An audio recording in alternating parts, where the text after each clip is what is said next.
everybody, and welcome back to another episode of Vegan Proteins Muscles by Brussels Radio. My name is Danny. And I'm 𝐬𝐮𝐿. And this is our 38th episode.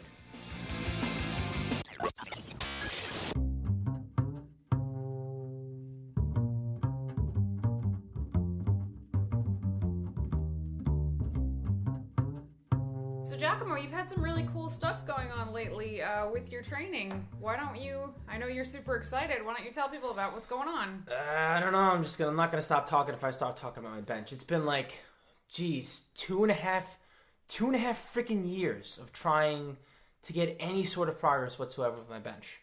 And it's been like nerve-wracking. I've actually, my 1 rep max actually went down by like about 5 pounds since I started training for it. But my work capacity has increased tenfold. But when you're a power lifter, your work capacity doesn't matter. It's just your 1 rep max. Yeah, exactly. So it's like, hey, everybody, I can train my bench every single day and not get sore, but it doesn't mean anything. But I guess, like, long story short, you know, I haven't really seen my 1 rep max go up still, but I think it's about time. And I think the moral of the story is with some of your lifts that you just need to take more time to build the capability to be able to get stronger and to get your 1 rep max up. So if your 1 rep max hasn't actually gone up, what have you been excited about this whole time? Now I'm confused. Well, to me, if I'm not on the platform and I don't complete a lift where the max is higher, then to me it hasn't gone up yet. So the next time I compete, though, I believe that I will be PRing. Right. No. Okay, this whole time I thought your 1 rep max went up and that's why you were so psyched. So this whole intro is now just really confusing to me. My estimated 1 rep max. You're really excited because you think your 1 rep max is going to go up very soon. Yeah. All right. I wish I had that kind of optimism for legitimately anything in my life. What about you, though? Speaking of, like, optimism and your prep and all that jazz, I mean, you're powering through it, right? Yeah, it's been like the most awesome prep and also the most horrible prep ever simultaneously. So, I am 13 weeks into this prep, closer to like 10 actual weeks of dieting and down about 13 pounds, which is cool. And everything is coming in really, really well, but, and this is a really big but, I have developed adhesive capsulitis, which is also called frozen shoulder. And it's exactly what it sounds like. My shoulder capsule, which the best way I can describe a shoulder capsule is picture your clavicle, your humerus, your arm bone, and your scapula. You know, they're all connected with tendons and ligaments and stuff, right? Well, now imagine that those tendons and ligaments and such are sort of like wrapped in a soft protective casing. That's your shoulder capsule. Mine has become incredibly inflamed and essentially turned to stone. So all 3 of those bones, my clavicle, my humerus, and my scapula, are essentially moving as one, as though they're in a cast, and it has made everything about 1,000,000 times more difficult. So basically, your arm, no one can see that your arm is messed up when you're like just walking around, but essentially you're living with your arm in a cast, just no one can see it. No, if I try to move it, and I did post an Instagram post that demonstrated this, if I do try to move like both my arms at the same time, it's very clear that they are incredibly different and not muscularly, although my injured side is, I think, starting to atrophy a tiny bit, although I'm doing everything in my power to stop that from happening, which I could talk about later.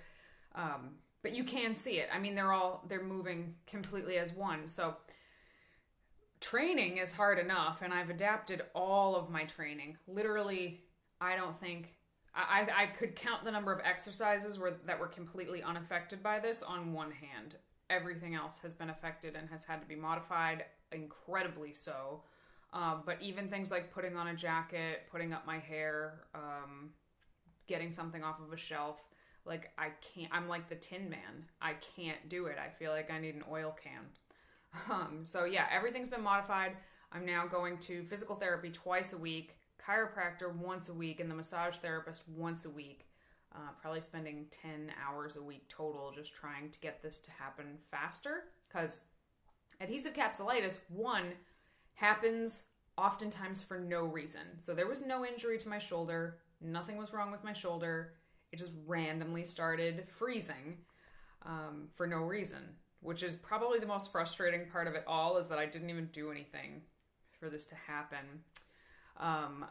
It happens mostly to women, usually women age 40 to 65, which I am not. Usually women, or you have a higher likelihood if you have diabetes or a thyroid condition, which I do not. So this was just like a real stroke of bad luck. But the shitty thing is that there's nothing you can do to make it go away. It will go away on its own, which is great news, but it can take anywhere from 1 to 3 years. So this is a huge, huge wrench in my prep works. I remember the doctor saying 6 months to 3 years, depending on the person. I mean, obviously, like, there's for it to thaw, not go away completely, which I guess I have 2 questions for you, and this leads me to my first question. 1, I mean, we don't need optimism here. We need realism. You're really good at realism. So realistically speaking, what do you think the odds are of this thing being mostly thought out by the time you're ready to hop up on stage? I think it's pretty slim. I think that I can't put a number on it, but I think it's a slim chance that it's going to be healed by the time I'm competition lean. And if I continue dieting with it in kind of a compromised position, it will certainly atrophy if I can't train it the same way. So even if hypothetically it were thawed and mobile by the time I was competition lean, it's going to look small when I pose it. So, yeah, I'm not really sure. I'm just taking it day by day right now, hoping to sort of unfuse those bones. I think if I can just unfuse the humerus from the scapula, then we might be in business, but I'm just going to keep prepping along anyway, because otherwise, other than this major problem, my prep has been going absolutely wonderfully. Best prep ever. So I want to keep going and kind of like, you know, learn some more information about myself for the future, and kind of just see what happens at the end when we get there. Yeah, I mean, I'm sort of a not hopeless optimist, you know that about me, and I think you have a 50-50 chance, so maybe the odds are against you that it will be mostly thought out by the time you can get there and prep before the season's over. But who knows? I mean, anything's possible. You're doing a lot of work on it, and I applaud you for that. It just speaks miles about you and the part of you that motivates me to be better. And then the other cool thing about this prep that is obviously experience has gotten you to this point where you're going to be getting arguably leaner than you ever have before, with more muscle than you ever have before. And to do that, like, naturally there are more roadblocks. Like, your body always fights you when you want it to change more, right? And that's kind of what we're talking about today. So, you know, I'm kind of curious to know what has gotten you to this point where you're able, obviously it hasn't happened yet, but it looks like you're going to be able to get leaner and have more muscle on your frame than you ever have before. And obviously you have to work harder for that, but you seem to have figured out that formula. I don't really think it's a formula. I mean, I wish it was a formula, because if it was, I could just sort of teach it to everybody. I think it's just experience and having gone through this process, not with the injury, but gone through this process so many times at this point, that I just feel so much more chill about the whole situation. Like, I remember my first contest prep, literally every single day felt like do or die. Like, everything just felt so dire all the time. And I don't really feel like that anymore. Like, I have my things I have to do, and I check them off every day. And, like, that is my prep. I don't need to, hype myself up every single day and go out there and try to be a beast and destroy myself and feel as shitty as possible at the end of the day. I can be chill and laid back about it, still push and challenge myself, and at the end of the day achieve probably better results because I'm not so stressed out about it. So, yeah, I guess that's it. But today, to add on to what you were just saying, today we're going to be talking about what happens when you are on some kind of a fat loss journey and progress plateaus, basically. It's March. It's the end of March right now. So a lot of people that started, deciding that they wanted to lose some body fat at the beginning of the year. They've been at it for the same amount of time as me, about 13 weeks, and maybe in the last few weeks, progress has slowed down significantly, and you don't know why. One, what's going on, and two, what the heck to do about it. So today we're just going to have like a little talk about that, because I think it's something that anybody who's on a fat loss journey will go through at some point. So I think what people don't realize is that just because we want something to happen mentally and we will ourselves to do it and we create this plan and we stick to it, and it's aggressive to even sometimes extreme, that they're going to get the results they're looking for. But, the truth of the matter is that our bodies crave homeostasis, and they are very adept at adapting to whatever it is that we do. And I think one of the things that people don't understand is if you have a harder time losing fat, that actually means that you have a more adaptable metabolism. Likewise, if you have a hard time building muscle, a lot of people just say like, if they do lose fat really well or gain muscle really well, they say, oh, I have such a super adaptable metabolism. No, actually, that means that your metabolism isn't adapting to the caloric deficit, and that's why you're still making progress. So we kind of want our metabolisms to be as inefficient as possible. The more inefficient your metabolism is, the easier time you're going to have reaching your muscle gaining and fat loss goals, which is kind of interesting, right? But when you think about it, if you have an efficient metabolism, right? If you had an efficient metabolism in the caveman days, you were the one who was going to survive. Mr. Inefficient metabolism that, you would go through a famine and lose all of your weight, you die. But the person who's going through a famine and their body says, well, down-regulate everything, they live through the famine. So I really think it's important to remember that when these stalls happen, that really it's kind of a good thing. It means we would have survived, and like that super lean guy over there, he probably would have croaked. So just something to think about when you're somebody who's like me and we have super efficient metabolisms, just a little nugget I like to remind myself of. So when you're building your team for the apocalypse that's inevitably upon us, you want me.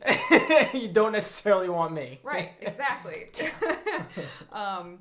So what this means is when you are in a caloric deficit, your body has physiological responses to being in a caloric deficit, or from here on out, I'm just going to call it an energy deficit, because you can create a deficit, yes, by not eating enough calories, but you can also create a deficit by doing a ton of movement. So it's really an energy deficit. When you're in an energy deficit, your body goes through all kinds of hormonal, chemical, and just other physiological and even psychological changes to kind of stop that fat loss from happening, because it wants you to survive the famine. But this is very, very frustrating to us when, like Giacomo said, you have a goal, you have a desire, you have the will, you have a plan that you've laid all out, and you're executing it, and a week in, 2 weeks in, 3 weeks in, it just kind of stops working, it feels like, and you're like, what the heck? What is happening? Well, what do I do now? So what is actually happening? So there are all these physiological processes going on behind the scenes that we're not aware of, and quite frankly, we don't even necessarily care about them. We just want to see change. But to understand the mechanisms and to understand what's happening, these things will allow you to be able to know when and how to make change. So there's several ways that our body expends energy. One of them is your basal metabolic rate. One of them is the thermic effect of your food. The next one would just be your lifestyle, your job, things like that. And the last one would be your NEAT, your non-exercise activity thermogenesis. So the first thing I think that we should be looking at is our basal metabolic rate. And I think it's easy to take a look at how much we're used to eating when we're just maintaining a certain body composition and body weight and being like, you know what, this is how much I should be eating, and I can diet a little bit from here, and it's going to be all right. I'll get cut. But what people don't realize, is that as they're dropping body fat and as they're losing weight, as they're becoming, a smaller person in essence, they're going to burn fewer calories at rest and while they're active. And I mean, we have to account for that. And it can be frustrating because you get to this point and you're like, damn it, like why am I forced to eat so little and I'm still not making progress? And you can sort of like look at the way that you were before you started the cut and we're like, man, I'm just like, what am I doing wrong here? But the truth of the matter is you're not necessarily doing anything wrong. You're accounting for the fact that your body, you want your body in a different place. Yeah, let's say hypothetically that a person burns, or a person's basal metabolic rate is around 10 calories per pound. Well, if you lost 10 pounds already, that in and of itself is 100 calories fewer that you would need to eat a day just from your basal metabolic rate. So that's an important thing to remember. The next one would be your thermic effect of food. We use a fair amount of energy just to digest the food that we eat. Between all the macronutrients, it's probably around 10% or so. So if you're eating at the beginning of your diet 1,500 calories a day, then you're burning 150 calories just digesting that food. And that number is actually a bit higher depending on how much protein you're taking in.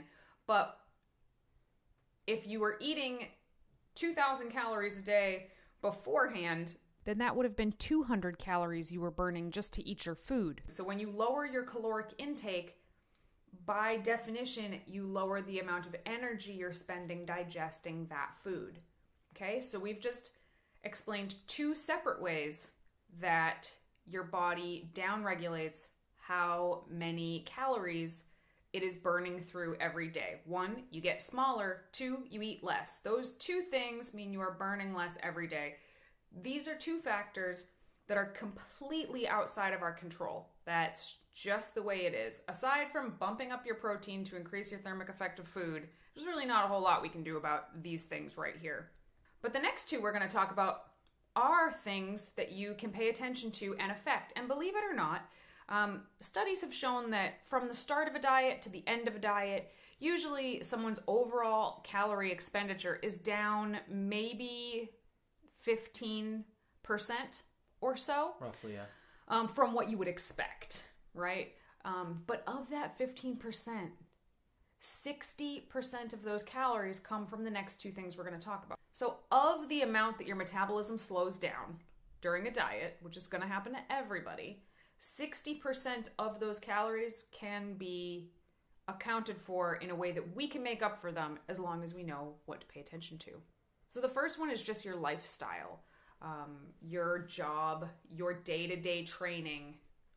Those things matter a lot. If you're somebody who sits in front of a desk all day long, you're obviously going to be burning fewer calories than, say, a plumber or somebody who's like up working with heavy stuff all day and moving from house to house or place to place all day. That person obviously burns more. But when we're dieting, a lot of times we just sort of become lazy in the things that we would normally do.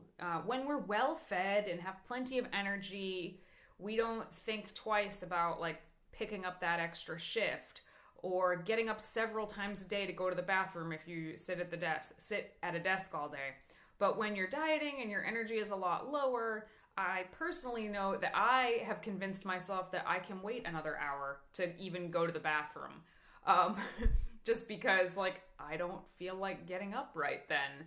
And I don't mean people that are dieting are lazy as in like their personalities are lazy. These are the things that your mind says to you in your body's efforts to conserve your energy because, again, famine.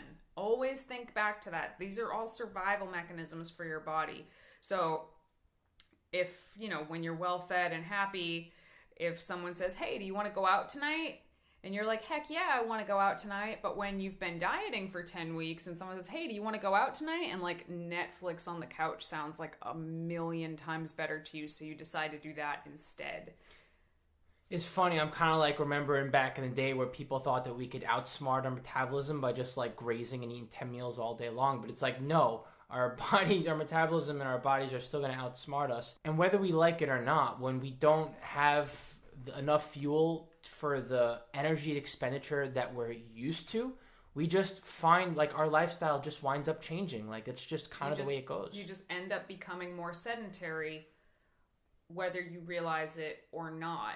I could throw out like 100 different examples of things that I would be happy to do in the off season and that I would kind of have to convince myself to do dieting. Cleaning my house. That's a great example. I'm like a little cleaner in the off season. Like I, do all the floors every weekend. And even just in the last few weeks, like the weekend has come and I've been like, floors are all right. Floors can go another week. It's all right.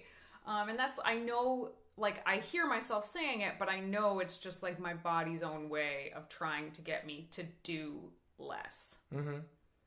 So the next one kind of piggybacks on top of this, but it's even more subconscious than making decisions to like go out or not go out. And that is NEAT. And that is non-exercise activity thermogenesis.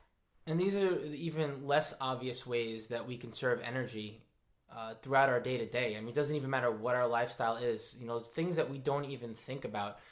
We wind up like tapping our toe less at our desk, like moving around to readjust our posture less, like shaking our hand while we're writing less, like any pacing on the phone, like when you're on the phone and you just walk back and forth. Yeah. These are things that you just stop doing. So things that you would not even think about. And then if you were to sit there and analyze, you'd be like, oh crap, I am kind of a little more sluggish than normal. Before like those, it really adds up. Like studies have shown that it adds up to 60% of your decrease in metabolism. 60% of your decrease in metabolism are these little things that our first several contest preps, like we didn't think about these things at all. We ate our macros, we went to the gym and did our training, and then we came home and sat on our asses for the rest of the day. So yes, our training was increasing and our macros were decreasing, but our overall caloric expenditure was getting less and less and less because we were doing less and less and less outside of the gym and training. But we thought, well, I checked off all my boxes, so I'm good now. I can just sit here and think about my next meal for the next 2 hours. And I think this is really, really common. And if you don't know that it's coming, you can't look out for it. You won't even notice it's happening if you don't anticipate it ahead of time and have a game plan ahead of time, because we're not the greatest thinkers when we are dieted down. So having a plan in advance for when these things start to happen is super, super important. I'm thinking to myself, like my personality, I'm a pusher, and I'm thinking to myself, if I didn't have a game plan in action, I just heard this message in this podcast, I would say to myself, well, screw that. I'm just gonna like all these things that I don't normally do. I'm just gonna keep doing them. Like, but it's not that easy. Like It happens. This is a totally non-vegan analogy, but you've heard the analogy of like the frog in the pot of boiling water. Like you put it in and turn the heat up, and it dies, but it never tries to jump out of the pot because it doesn't even know what's happening. Dieting is kind of like that in terms of how much your activity just down regulates without you even noticing, until one day, many months after the diet, you think back and you're like, wow, I was kind of a slug, huh? Didn't even notice that. So yeah, those are ways that your caloric expenditure decreases when you're starting a diet. Let's also talk about the ways that our caloric intake increases along a diet and sort of why that would happen. I mean, it's pretty obvious, right? There's only one way your caloric intake could increase on a diet. You're eating more. There you go. So even when people have the best of intentions and they're tracking their macros really, really diligently, little sneaks of food can sort of find their way in lots of different ways. And a client and friend of mine named Gwen actually taught me this little acronym of when you're having too many BLTs. And it's not a bacon, lettuce, tomato. They are bites, licks, and tastes. And I think it's brilliant, actually, because it totally happens where... I'll give you an example of somebody with the best of intentions kind of shooting themselves in the foot when they're in the thick of dieting. Somebody who has been diligently planning everything out. Every Sunday they prep all their meals. They make big pots of everything. And then as they're going to divide it up into the containers, they're like, oh, I wonder how this turned out, and has a bite of it. Or I just want to see how this is going so far, and has a bite of it. Or dumps everything out, but there's still like a little bit left stuck to the bottom of the pan, and you kind of like eat the little bits at the bottom of the pan. It seems like nothing, right?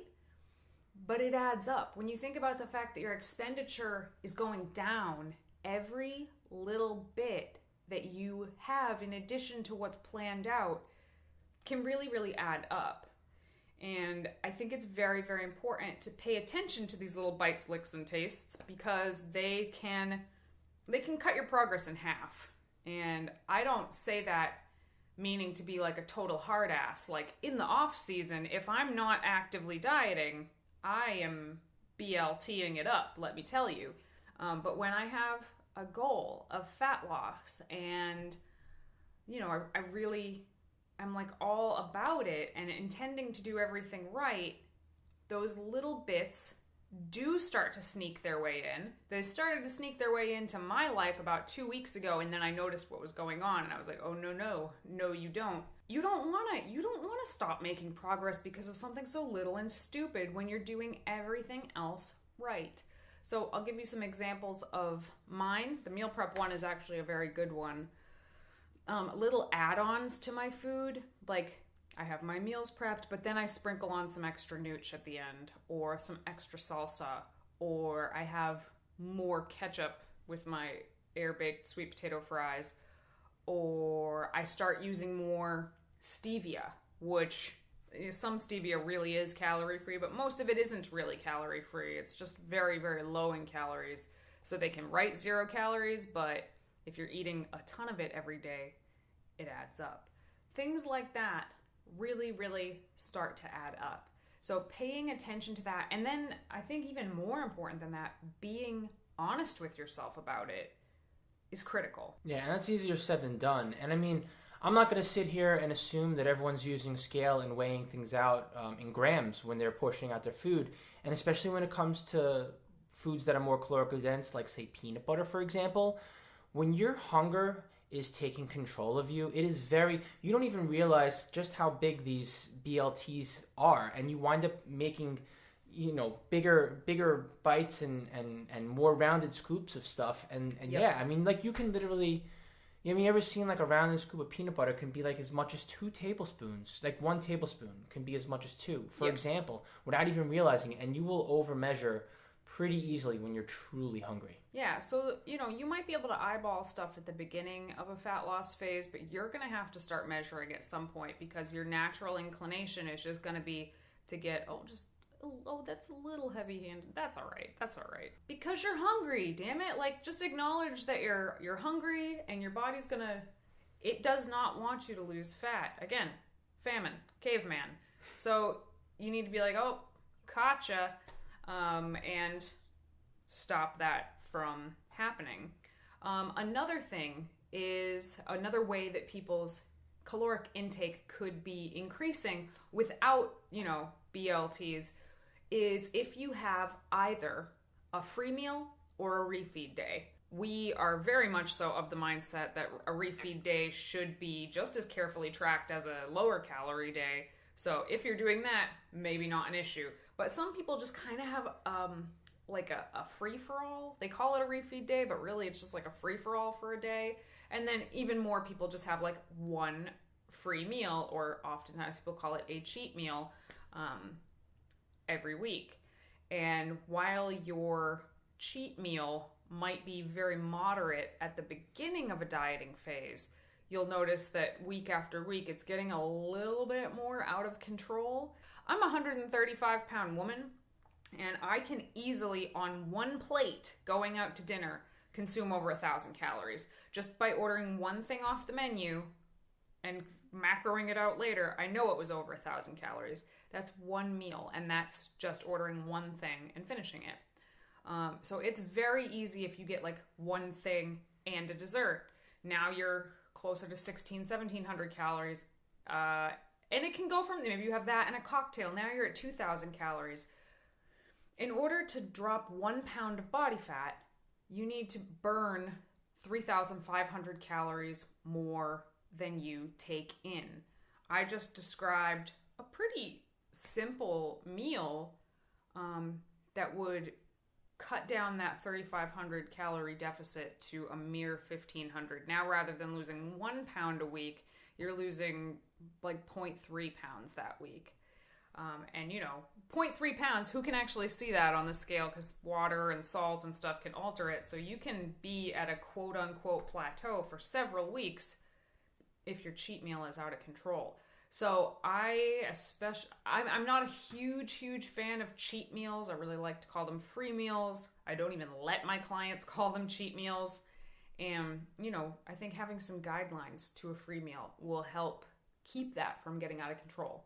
And then at some point you want to evaluate and reevaluate your free meal. And even if you're able to be sensible about it, there may be a short period of time where you need to make that executive decision and maybe just get rid of your free meal, because let's face it, like it's when your hunger signals are that strong, I mean, sometimes it can be next to near impossible to like really honor the sensible portions that you need to have to continue to lose body fat. And furthermore, like you can't even necessarily quantify it, Yeah, I think that, back to the like being honest with yourself thing, I think it's really hard for most people to be honest with themselves when they go over their planned intake. Like, I mean, there have been times where I've gone over my planned intake and it is a shitty feeling to have to log it and see like how far over I went. But I also think that it's a huge like character builder in fitness to be able to track even when you go over. So even if you go out to eat, try to stay within your macro budget, but sometimes you're going to end up going over just because you're not 100% sure what's going to be brought out until it's kind of in front of you. But log it, track it anyway. Like, even if you didn't do what you hoped to do, I think it's important to just keep collecting that data. You might have a free meal and end up, dropping weight, like have a big free meal and end up dropping weight that week. And that's a pretty important piece of data to have as well. Mm-hmm. So, yeah, there's two sides to that for sure. Okay, so we talked about how your caloric expenditure can and will decrease. And we've talked about how you can end up eating more than you think you are eating. What can you do about those things? Well, there's nothing you can do about basal metabolic rate and the thermic effects of food, but we can do things about our lifestyle and our NEAT. So I think this is where you need to get a little creative with yourself, realistic and creative. No matter what you do, you're going to wind up expending less energy with the same routine that you had before you started dieting. I think you just have to face that fact. That's just the way it's going to be. I don't care how disciplined you are. I don't care what your willpower is. I feel like that's just the way that it goes. But if you step outside the box and get creative, you can make up for that loss in energy expenditure in other ways. And this is going to sound crazy, but it's as simple as walking. It's as simple as walking. And quantifying how much you're walking, not just like, oh, I think I'm just going to go on a walk today. Like figuring out, one, how to incorporate walking into your daily regimen, and two, how much you're walking. And the easiest way to do that is to track your steps. Some people have wearable devices to do this, like a Fitbit or what have you. But most phones these days have built-in pedometers to them. I have an iPhone, so I don't really know how it works on Androids, but I know like on the iOS platform in the Health Kit, you can click on that, and this always freaks people out. I mean, it's like crazy. What do these devices track on us? Like, what don't they track on us? Yeah.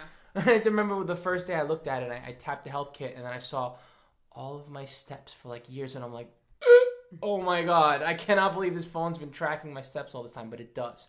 So I guess my point is you can keep your phone on you, make it a point to keep your phone on you all the time, especially when you're walking. Figure out what your daily steps are on average, and start bumping that up as much as like 1,000 to 2,500 to 5,000 more steps a day. Yeah, I think a smart thing to do before you even start dieting is find out how many steps a day on average you walk.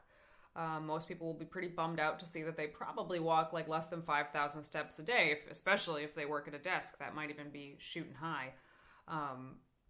But with that knowledge, shoot for a step count when you start dieting and be sure to hit that step count every day.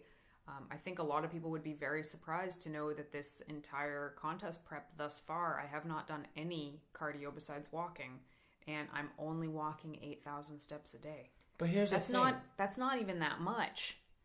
So, you can, because I'm making up for the lowered amount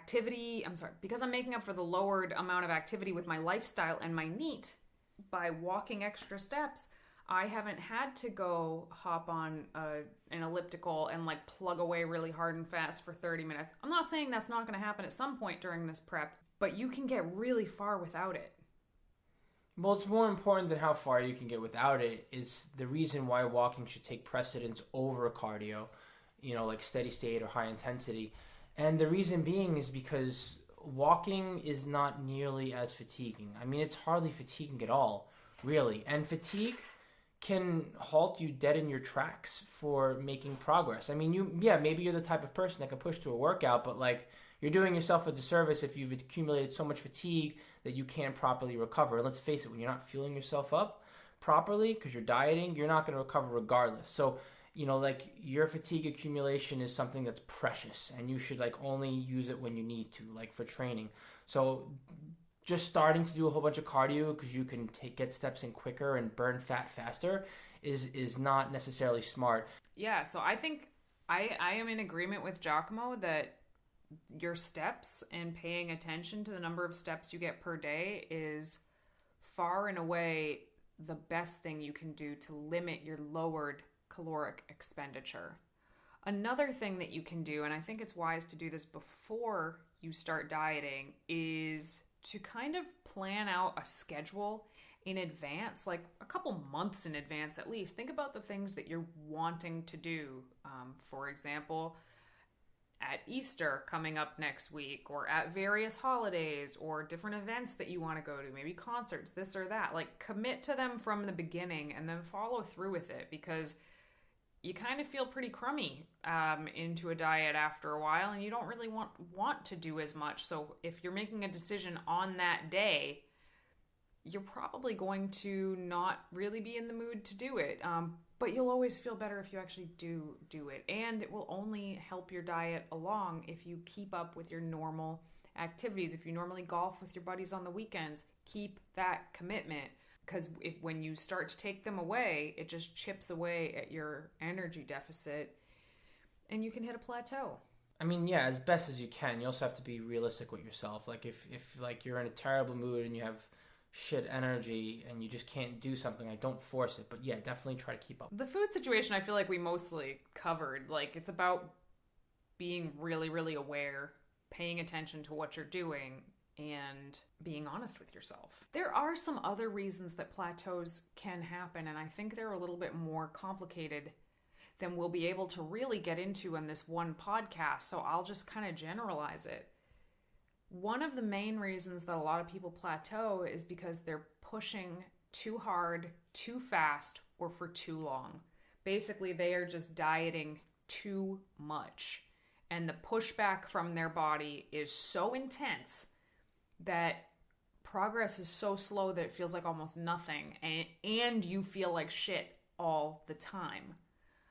And a lot of times that's from people starting with way too much cardio, a deficit that's way, way too steep, and then doing it for really extended periods of time. It is the most frequent thing that we come across when people are looking to work with us and they're a little lost, or they just want to like continue the course, I would care to say about like 70% of the people that inquire to work with us are doing like going to way too extreme measures right out the gate. And it's like, whoa, what are you doing? Why are you consuming 1,200 calories and doing 2 hours of cardio on your first week of prep? Like, that's crazy. Well, I don't fault people for that because, again, like when I think back to my first prep, I just remember that do or die mentality. Like, I'm going to be a friggin' beast and I'm going to win. And it's like, boy, wouldn't it be cool if like the amount of chance we had of looking incredible was solely based on how beastly we could be? Like, we'd all be beasts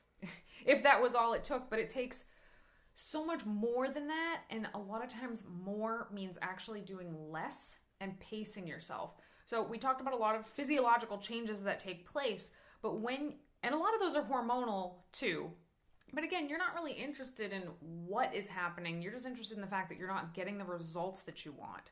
But suffice it to say, if the energy deficit, i.e. too much cardio, way too little food, if the energy deficit is too steep, some of the hormonal changes that happen are just like too much for your body to continue to make like predictable progress through.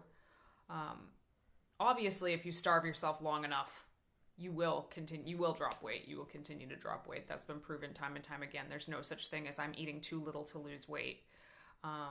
But there is such a thing as I'm losing too little to lose body fat predictably and have enough energy to get through my day and live my actual life. I think there's kind of there's some fitness myths about I'm eating too little so I can't lose weight. It usually goes back to that the things that happen to your total energy expenditure situation. But at any rate, you don't need to feel like absolute garbage all the time to drop body fat. And when you push too hard, too fast for too long, you're going to feel like absolute garbage. And some of the hormonal changes that happen may be severe, and some of them may be irreparable, where you often find women with thyroid conditions after having dieted too hard for too long. So there's many, many reasons to not just go flying right out of the gate. And this is probably the most practical and helpful for anybody listening to this, because it is not going to make your fat loss more successful. It's going to make it much, much harder, much, much slower, and much less predictable. So if you're in that situation, what would you do? Oh, that's easy. I would bump my calories up and I would do less cardio, and I would also make sure to reevaluate what my end target is, what my goal is, and if it's one that's too close in proximity, then I need to make a decision. I need to be able to find a target that's further out and shoot for that, or I need to just stop what I'm doing and save it for another time. Because I mean, like, some people literally are working towards a specific show. It's an X number of weeks, and it's like there's nothing in their area after that, and it's like, well, I don't know what to tell you. I mean, we really have to bite the bullet here and maybe consider not doing this right now because it's not necessarily in your best interest, and you may be unsatisfied with the results no matter how hard you work at it because of, you know, whatever the starting point was. But hopefully, you know, there's a way to extend the period of time that you have to diet, because that's ultimately what you need. Yeah, and I think in a contest prep situation, like you just mentioned, that's 100% accurate. We have to say to people very frequently, like, this is very, very not ideal for you to continue prepping for this show. It's your body, it's your choice to do what you want to do, but like, we won't coach people into that show. And it's tough because, I know for a fact there are plenty of coaches out there ready to take people's money and put them through hell to get them on stage, just to say that they did, and then kind of wash their hands clean of them when the prep is over and they have all these problems going on. But that's not going to be us. So we'll just let people know, and not just like, nope, we're not touching that one. More like, hey, these are some things that maybe you could do differently. I don't think that this show is ideal for you, or you can compete at this show, but you're not going to look the way you want to look. Which some people are okay with that. Some people are like, well, it's my first season. It's okay if I don't look great. But for people in a general fat loss phase, I also think what you said is totally correct. Like, my coach Berto has this quote, and he actually stole it from somebody else. So this is a quote like several times removed, but he says, the goal is to keep the goal the goal. And it sounds so silly, but the number of people who set out on one journey and then get hyper-focused on something else, they didn't keep the goal the goal. So you want to keep the end game in mind at all times. What is the end game? Well, the end game isn't to just like look shredded for a summer.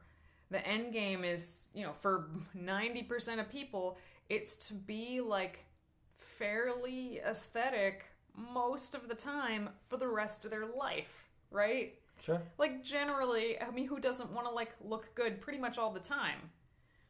So keeping that in mind and like being sure to not shoot yourself in the foot right now so that you can look shredded for this one event, but maybe you're not going to like the way you look at all for an entire year after that.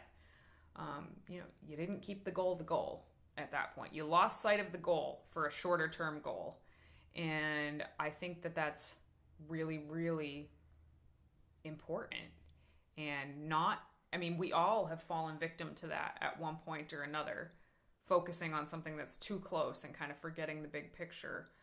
And we've all paid for it at one point or another. So anytime that, I can kind of help steer somebody away from those long-term missteps for short-term gratification, I definitely want to do that. Yeah, I think that if you have been doing too much cardio, dieting too hard, or have just kind of been in a deficit for more than 6 months, it's time to like call the diet quits for a while, eat at maintenance, chill on the cardio, and just kind of let your body resettle. Yes, you're not going to make fat loss progress right there, but you're probably not going to gain body fat either. In fact, when you start eating at maintenance, you might find that you actually drop several pounds of just water weight because your cortisol has been through the friggin' roof because your body's been under so much stress.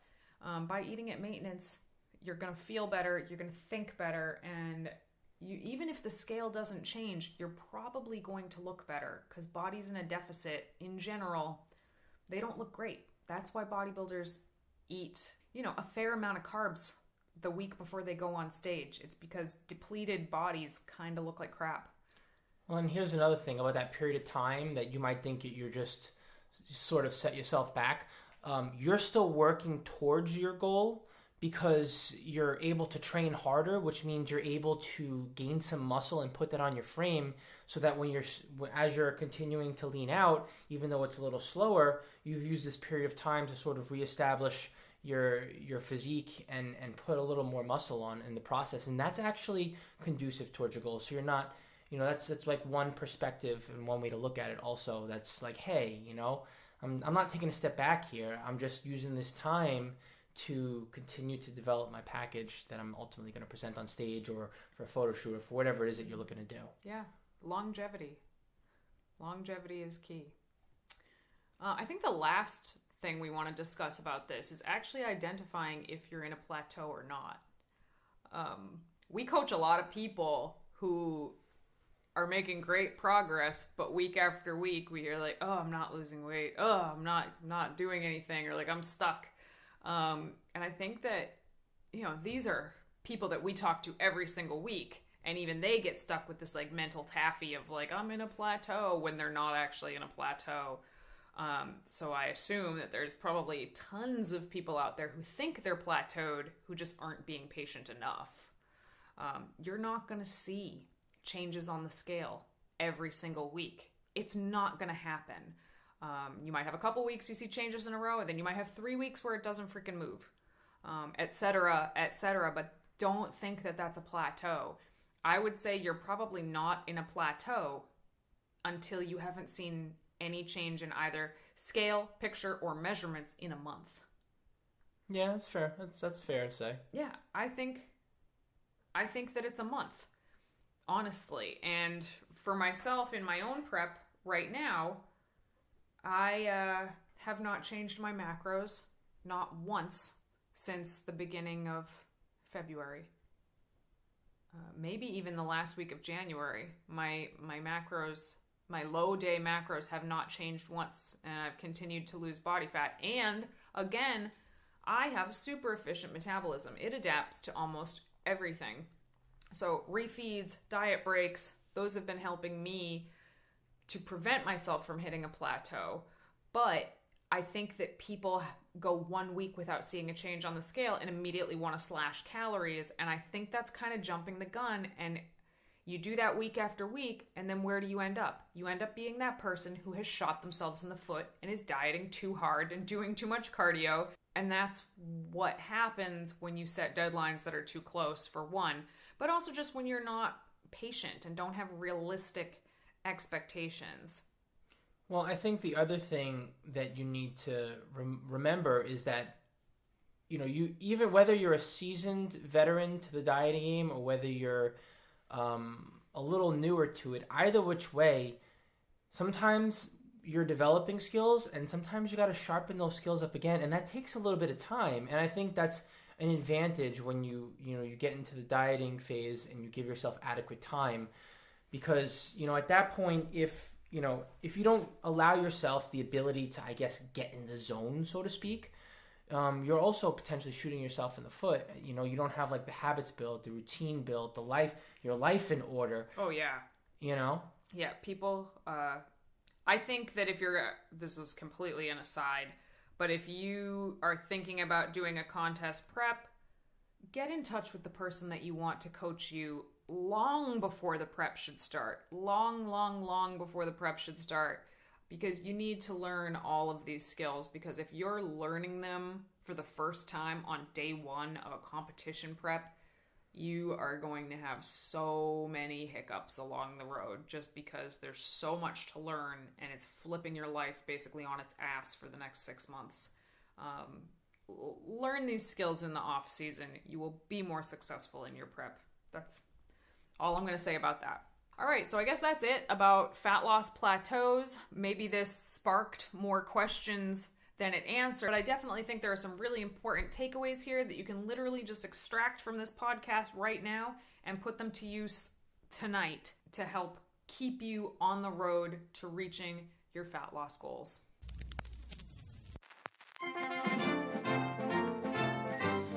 Yeah, we haven't had a product review in a while, and it just so happens that I have something really yummy in front of me that we got earlier this week, and I'm pretty excited to talk about it.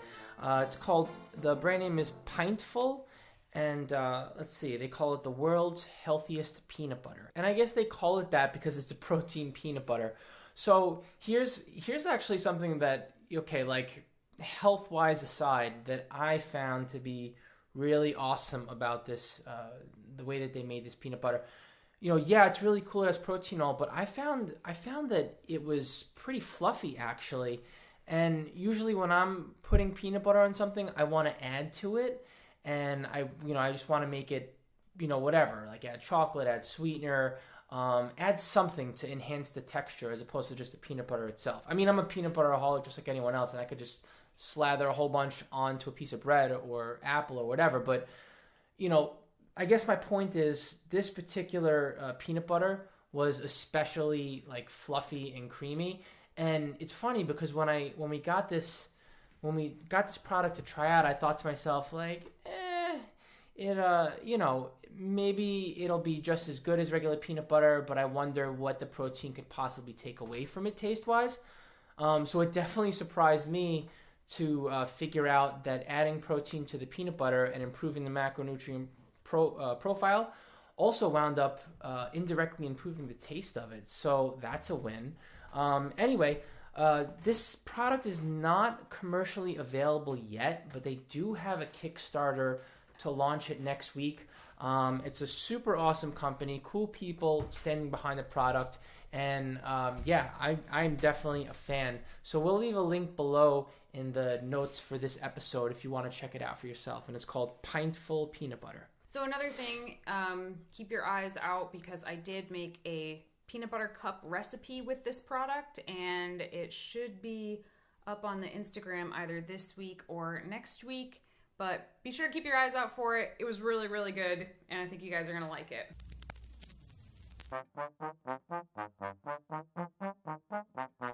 Okay, so I'm 17 years old and have been vegan for 4 years. For the past 2 years, I've been having digestive problems, mainly constipation.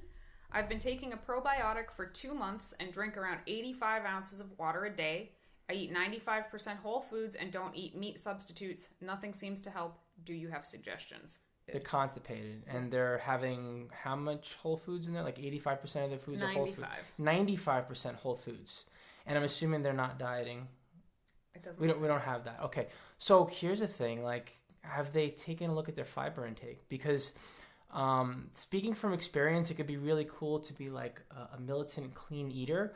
But for those of us who are athletes and what we do is very calorically demanding, if the majority of our foods are whole food, plant-based in nature, chances are our fiber intake is probably a little bit on the higher side.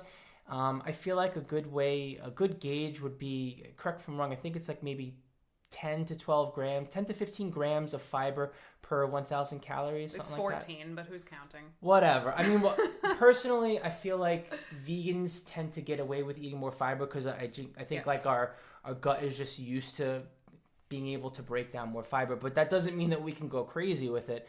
And there are whole foods that are lower in fiber. So I'm not saying to like just go out and like replace your, sweet potatoes with cereal. Try doing something like replacing them with white potato, or, try replacing your brown rice with white rice. Like, no, it's not like the completest whole foods, but you're still getting a very nutrient dense diet. I think that standard American diet, like we always tell people, get more fiber, but vegans actually tend to err on the side of like too much fiber. So when you're thinking about fiber, we always explain it as like, think of it like a broom sort of cleaning out your insides. Well, it can also be kind of like hair getting stuck in a bathtub drain. And if you think about it that way, it explains why some people that eat really high fiber diets have all sorts of gas, bloating, constipation, because they're basically like plugged up with too much fiber. So I've had many clients that they've been like, hey, I don't know why this is happening, but I'm like super gassy this week. And we usually just cut back on the fiber, one. Not a ton. We're certainly not going low fiber or anything. Still usually well in the realm of more than what's recommended by most doctors. And just doing something as simple as, like you said, switching the brown rice to white rice, changing some of the cruciferous vegetables to non-cruciferous vegetables. That is often enough to help keep digestion issues down. On the flip side of that, also increasing your water. So 85 ounces sounds pretty good, actually, for somebody who's already eating a lot of whole foods, which are high water content. But, maybe try bumping it up and see what happens. Thank you so much for tuning in to another episode of Vegan Proteins Muscles by Brussels Radio. Feel free to stay in touch with us on the social medias on Facebook, Twitter, and Instagram at Vegan Proteins and at Muscles by Brussels. Once again, my name's 𝐬𝐿𝐫𝐿. And I'm Danny. And we'll see you in a couple weeks.